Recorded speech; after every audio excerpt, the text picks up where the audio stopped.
I prepared a few remarks this morning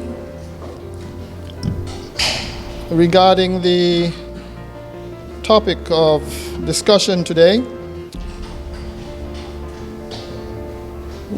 Today is a World Day for Safety and Health, and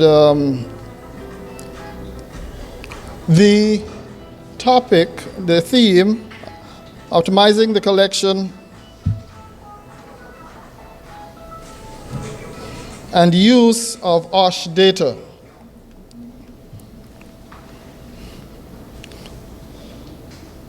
Colleagues and comrades, ladies and gentlemen, I bring you the greetings and best wishes of the members of the executive of the St. Kitts Nevis Trades and Labor Union as we mark this important day that is dedicated to the workers everywhere around the world.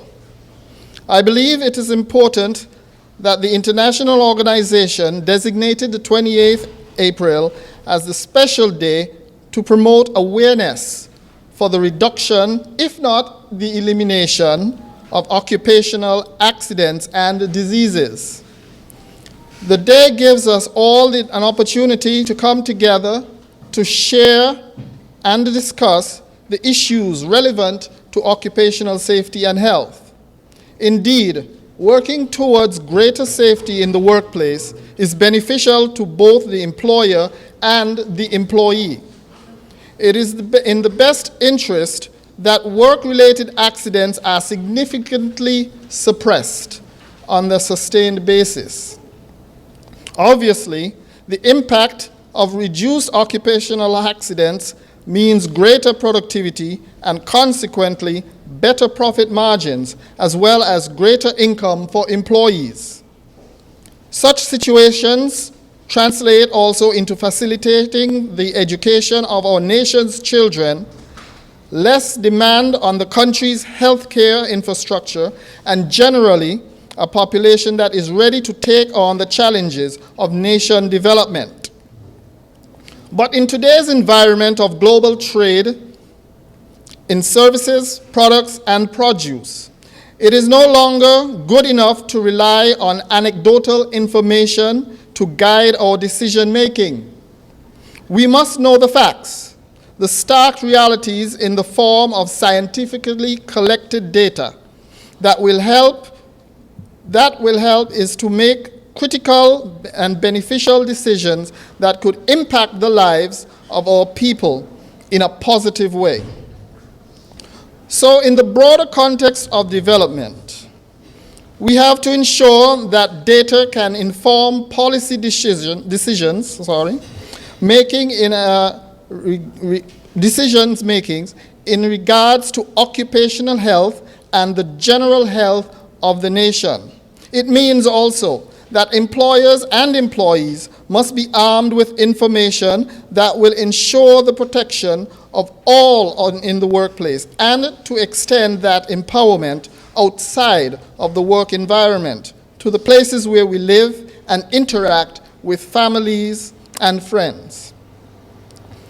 Then there is the increasing trend of persons coming to our shores to live and to work, a pattern that is not exclusive to St. Kitts and Nevis. Here again, data is required. How do we ensure that our Caribbean brothers and sisters are not exploited in the name of profit generation? And how do we integrate such persons legally so they are protected under the country's labor laws? And what would be the impact on our social services? It is important that data is collected for a variety of purposes, ultimately to guide policy making, regulations, and the evolution of the rules of engagement between employee and employer. All of these things will help to support the efforts towards economic growth and development of our country. It is essential, therefore, that labor laws provide the basis for the empowerment of workers, while fairly protecting the ability of enterprise to generate profit. Ideally, we would want a more inclusive approach where the example, The rights of women are respected, where employees can feel comfortable and a part of the process, growth, and development of our country.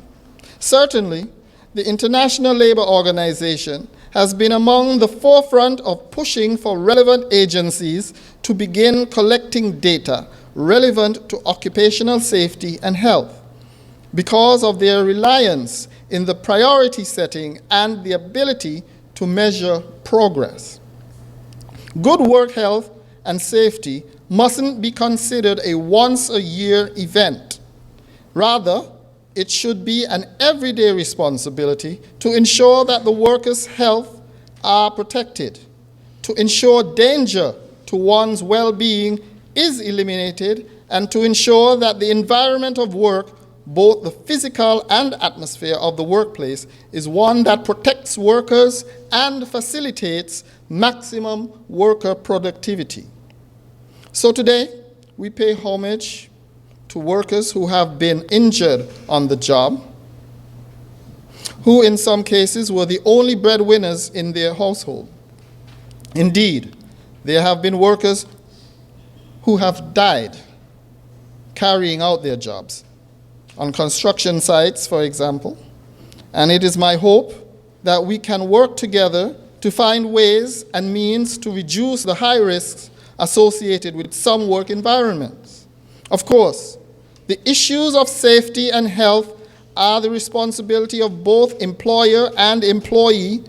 For example, while employers have the significant responsibility to ensure that the workplace is safe, employees equally have a responsibility to work safely, to follow the guidelines of their industry, and to work in a manner that does not put fellow workers at risk of injury or even death. While St. Kitts and Nevis has made some strides on issues of occupational health and safety, I believe more can be done. There is need for frequent dialogue, therefore, on these issues among the tripartite infrastructure. To the best practices can be determined that rules of inspection and compliance are agreed upon, and that enforcement can be carried out fairly for all involved. The bottom line is that all stakeholders on the matter of occupational safety and health, and that's, when I reference all stakeholders here, I'm talking Ministry of Labor in the embodiment of the department, the Chamber of Industry and Commerce represent the employers' union, St. Kitts Nevis Trades and Labor Union, we represent the broad workers' union in St. Kitts, and we have larger family groups. We have the Hotel and Tourist Association, which falls under the chamber. We also have the Construction Association. So there are many stakeholders I'm talking about here when I say stakeholders, not just department, chamber, and the trade union. All right, just wanted to emphasize on that. So the bottom line is that all stakeholders on the matter of occupational safety and health have a role to play, that dialogue on the issues remain vital in shaping policies and regulations for the positive revolution of the workplace environment, that we must ensure that we do the right thing to avoid the kinds of injuries and deaths that have occurred in the past, and that it's in all our interests to work together to facilitate employee and employer progress and a positive trend for growth and development of our lovely country. In closing, I extend commendations to all who have worked diligently to create and set the activities to mark this occasion. Jackie, this is for you and your crew. Thank you. Let this engagement be one that builds action in the near future rather than an exercise in talking. Dialogue is a good and necessary, but action is even better. Let us work towards the collection of data that will be of great use to all of us in regards to occupational safety and health. Ladies and gentlemen, comrades, colleagues.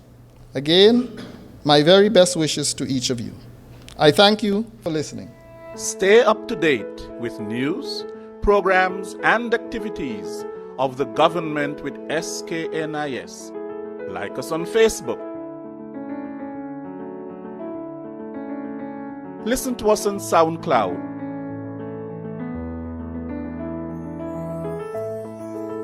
Follow us on Twitter. And watch our videos on YouTube. Connect with us today. SKNIS, St. Kitts and Nevis Information Service.